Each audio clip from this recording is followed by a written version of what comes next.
नमस्कार। विभाजन की विभीषिका की अगली कड़ी में हम बात कर रहे हैं रामचंद्र आर्य जी से। रामचंद्र आर्य जी डेरा गाजी खान के रहने वाले थे। इन दिनों गुरुग्राम में रहते हैं।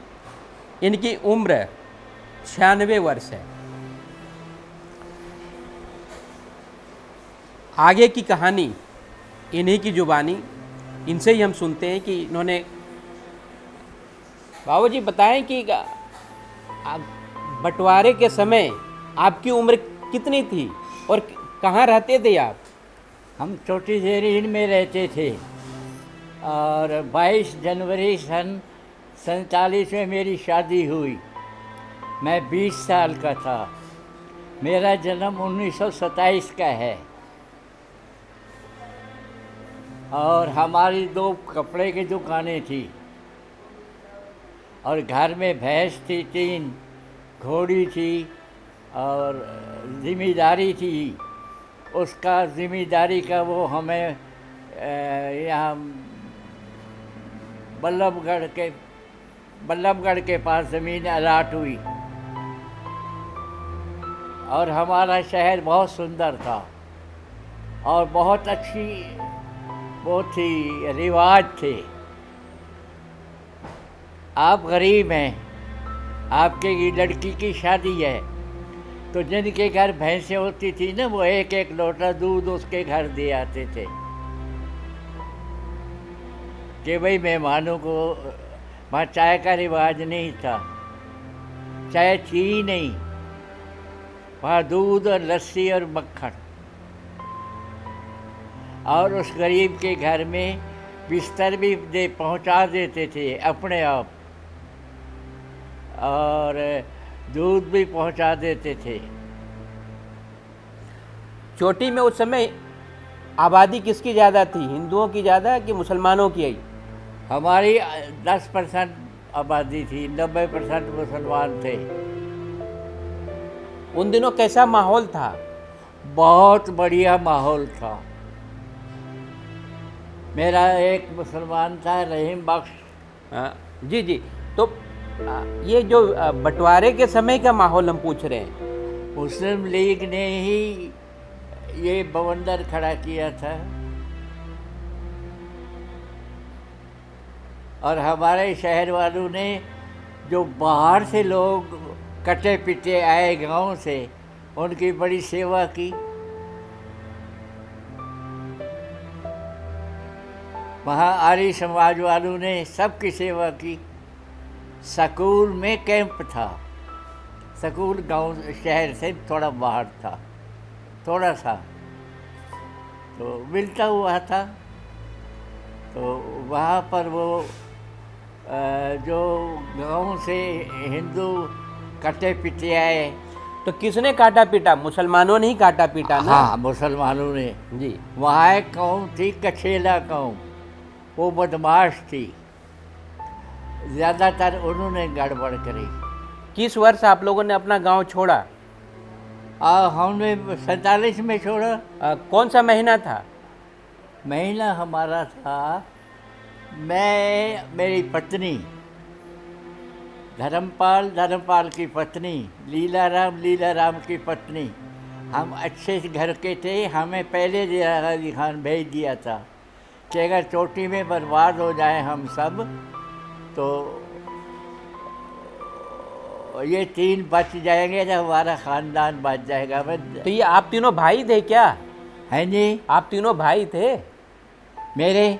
हाँ जी। ये धनी जो हाँ, नाम एक भाई था जी। 3 बहनें थी, एक भाई था। मुसलमानों से लूटने से जो सामान बच गया, वो लेकर के भारत आ सके आप लोग? देखो, जो सामान लाने का था, अब जैसे हमारी 3 भैंस थी, वो हम ला नहीं सकते थे। वो जो मेरे दादा के ना, मेरे बाप के दोस्त थे, मेरे थे, उनको दे आए हर कोई। तो वो ये तो लूटा नहीं आपने, वो उन्हें पता था कि इन्हें तो जाना ही है, तो देना ही था। हाँ, और और क्या करते। तो फिर वो तो थोड़ी का ठीक है, उन्होंने कहा, वो तो गांव वाले थे तो उन्होंने कहा कि भाई मत लूटो, कोई दूसरा लूट लेता है, इसे तो इन्हें जाना ही, हमें दे मैं देंगे। आपको एक घटना सुनाता हूँ। नहीं, हमें ये घटना सुनाइए कि आपके साथ किस तरह की ज्यादती हुई, है ये जी। आपके साथ किस तरह का दुर्व्यवहार हुआ, किस तरह आपको घर से उजाड़ा गया, ये घटना बताइए आप। मैं तो वही बता रहा हूँ, बाजार हमारा उजाड़ा गया, बाजार ख़त्म कर दिया, बहुत बड़ा बाजार था। हमारी 2 दुकानें किन लोगों ने उजाड़ा? वो जो बाहर के से लुटेरे आए थे। तो मिलिट्री आई, आप लोगों को कहाँ ले गई? पहले मिलिट्री आई डोगरा या गोरखा, जिसने आके चारों तरफ शहर को घेर लिया।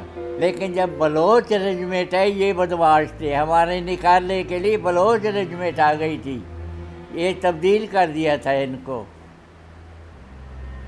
तो बलोच रेजिमेंट ने आप लोगों को निकाल करके कहाँ पहुँचाया? डेरा गाजी खान।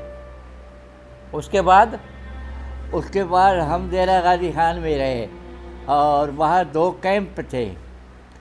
एक कैंप आर्य समाज में था, तो भोजन का सब प्रबंध वो करते थे, और एक कैंप था हिंदू हाई स्कूल में, उसका प्रबंध सनातन धर्मी करते थे। और जो लोग संपन्न थे, वो जो खाली मकान मुँह पड़े थे उनमें रहे, हम मकानों में रहे। कितने समय तक वहाँ रहे डेरा गाजी खान में? हम 2 महीने रहे। उसके बाद वहाँ से हमें निकालने के लिए हिंदू आर्मी आई थी, वो हमें मुजफ्फरगढ़ ले गई। वहाँ एक बहुत बड़ा ग्राउंड था, शहर के बाहर खेत थे, कुएं थे, और आगे तालाब था। तो वहाँ हमारा कैंप लगा था। हम कैंप में रहे थे 15 दिन। गाड़ी आती थी खालत, वो भर करके चली जाती थी, आर्मी उनके साथ आती थी, आर्मी ले जाती थी। और हमारा जब नंबर आया, हम अपना बैठ गए जी। जो कैंप था ना मुजफ्फरगढ़ वाला जी, उस पे मुसलमानों ने हमला कर दिया। कहाँ पहुँचे गाड़ी से? हाँ, गाड़ी से हम, गाड़ियाँ आई ना कई, जो जिस गाड़ी में जिसको जगह मिली उसी में गया। हम संगरूर रहे, ज़्यादातर लोग हिसार रहे, हिसार कैंप में। और उसके बाद कुछ नाभा में चले गए, ट्रेन ले गई, तो जहाँ कोई गया वहाँ रहा। हम संगरूर थे, मेरी ससुराल वाले वहाँ थे हिसार में, फिर हम हिसार आ गए थे। मेरी पत्नी बीमार हुई, वहाँ अस्पताल थी, लड़कियों के स्कूल में है, 12वीं का स्कूल था, उसकी प्रिंसिपल थी मिसेस बे, क्रिश्चियन थी। और जो डॉक्टर थे उनकी इंचार्ज आई बैनर्जी, एक लाहौर से MBBS आई थी। उन दिनों MBBS डॉक्टर नहीं होते थे, इतने बराए नाम होते थे, और वो इंचार्ज थी। अच्छा, उस कैंप में बीमार रहते थे, अस्पताल बनाया, तो जो लोग कपड़े या कंबल बांटने आते थे, तो मिस्टर बे कहती थी रामचंद्र बाटे का, ये उसका प्यार था दोनों का मेरे साथ। मेरे को छोटे भाई की तरह रखा उन्होंने। मेरी पत्नी बहुत बीमार थी, मेरी ख्याल था ये गई, लेकिन आई बैनर्जी ने बड़ी कोशिश की, वो बच गई। हिसार के बाद कहाँ गए? हाँ, हिसार के हमारे सारे हिंदू चले आए थे। हमारे पिता वहाँ शहर से पंजाबी रेफ्यूजियों को निकाल दिया था। स्टेशन के पास एक ग्राउंड था, वहाँ काला कैंप बनाया, में तंबू लगा के वहाँ रहते थे। मेरे माँ बाप वहाँ रहते थे, मैं यहाँ अस्पताल में रहता था।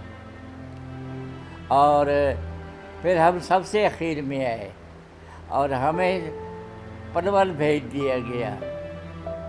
पलवल से फिर फरीदाबाद, फरीदाबाद से फिर गुड़गांव आ गए। यहाँ आगे की घर गृहस्थी कैसे चली? है जी, घर गृहस्थी आगे कैसे बढ़ी? क्या आप लोगों ने क्या करना शुरू किया गुड़गांव में? देखो जी, यह जो दुकानें खाली थी, हमारे ताऊ का काम था पाकिस्तान में इसका लोहे के काम का, कब्जे, कुंडे, खाली दुकान मिल गई, उन्होंने वही काम शुरू कर दिया। जिसका वहाँ कपड़े का था, यहाँ खाली दुकान मिली थी, उसने कपड़े का शुरू कर दिया हमारे शहर वालों ने। क्योंकि हमारे शहर की बाज़ार लूटी थी, घर नहीं लूटे थे। जो घर था वो बच गया। और जिनके हमारी बदकिस्मती ये थी कि हमारा मुसलमानों से लेन देन था, हमें वो मुसलमानों ने पैसा नहीं दिया, इसलिए हम कोई काम नहीं कर सके। पिताजी लोग वो मजदूरी किया कुछ दिन। फिर भांगरोला एक गांव है, कांकरोला भांगरोला है यहाँ से 5 मील। वहाँ पे मैं गया था नौकरी की, डॉक्टर की। फिर मुझे किसी ने कहा मुसलमान का मकान खाली है, वो मैंने अपने नाम अलाट करा दिया। फिर दादाजी को ले गया, दादाजी और मैं वहाँ रहे। वहाँ से फिर मुझे नौकरी मिल गई। किस विभाग में? है जी, किस विभाग में नौकरी मिली आपको? मुझे 505 आर्मी बेस वर्कशॉप है दिल्ली कैंट में, वहाँ मिली। और वो दर्जी के काम की मिली। मैं दर्जी का काम भी थोड़ा बहुत जानता था। तो वहाँ तो सीटें बना सीनी थी, ये सीटें, वो तो आसान काम था, कपड़े थोड़े सीने थे। मैं वहाँ चला गया। अब मैं वहाँ से रिटायर हुआ हूँ 87 में। और पिताजी, दादाजी की मृत्यु हुई, पिताजी वहाँ चले गए भांगरोला में। मेरे चाचे ने भी वहाँ दुकान की। आज भी भांगरोले वालों से हमारे तलाकात है, सुख दुख में आते जाते हैं। बाबूजी, एक बात हमें पूछनी है आपसे। हाँ हाँ।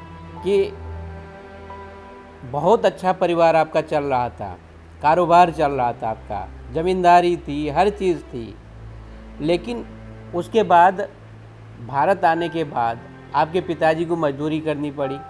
हाँ, आपको दर ठोकरें खानी पड़ी। तो ये क्या है? ये जब उसको याद करते हैं तो आपके मन में क्या विचार आता है? नहीं, हमारे मन में कुछ वो नहीं है। भांगरोले हमारे परिवार में एक बात थी कि अच्छा व्यवहार करो और हर कोशिश करो हर जगह अपने मित्र बनाओ। तो भांगरोला तो हमारा अपना गांव ही बन गया। वहाँ भांगरोले वाले हैं, हमारी शादियों में बुलाते, खुश होते थे। और अब तक उनके यहाँ आना जाना है हमारा।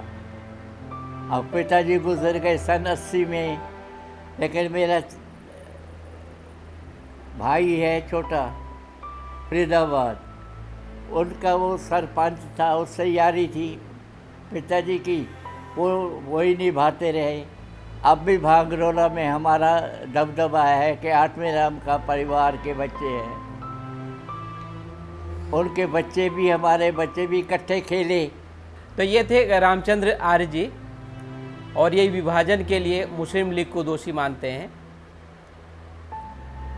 बहुत दुखदाई दिन देखे, इसके बावजूद कहते हैं कि जो प्रभु की इच्छा।